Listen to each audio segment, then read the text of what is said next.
À Caille, plus de 60 millions de francs CFA ont été injectés dans la réalisation de la maison de la femme de Yélimané. Cet édifice, inauguré par le maire de Montreuil en France, a vu le jour grâce à la coopération Montreuil-Yélimané qui dure depuis plus de 34 ans. Le maire de Montreuil a aussi posé la première pierre de la construction de 60 latrines à l'école de Tambakara dans le cadre du volet assainissement de cette coopération. Le reportage de Benogo Fofana. Fruit de la coopération Montreuil-Yélimané, la maison de la femme de Yélimané qui vient d'être inaugurée est bâtie sur une superficie de 900 mètres carrés. Elle est composée d'un bloc administratif constitué d'un bureau permanent et d'une salle polyvalente. Un second bloc des ateliers de couture, teinturerie, savonnerie, séchage de produits maraîchers, un dortoir de 4 chambres, une paillote servant de salle de réception et 3 toilettes. Cet édifice est cofinancé à plus de 60 millions de francs CFA par la coopération.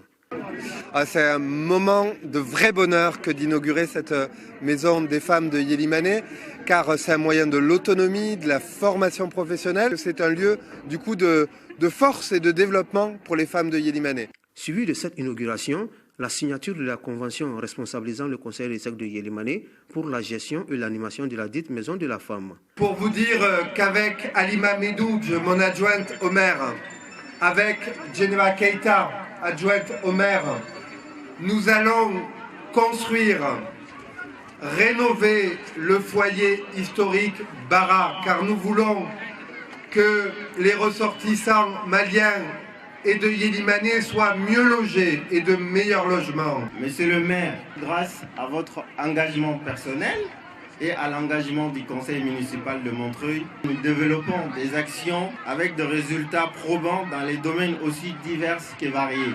Quant au volet assainissement de la coopération, le maire de Montreuil a procédé à la pose de la première pierre de 60 cabines latrines avec des lave-mains encastrés à l'école de Tambakara. Ce projet assainissement couvrira les écoles du cercle de Yélimané.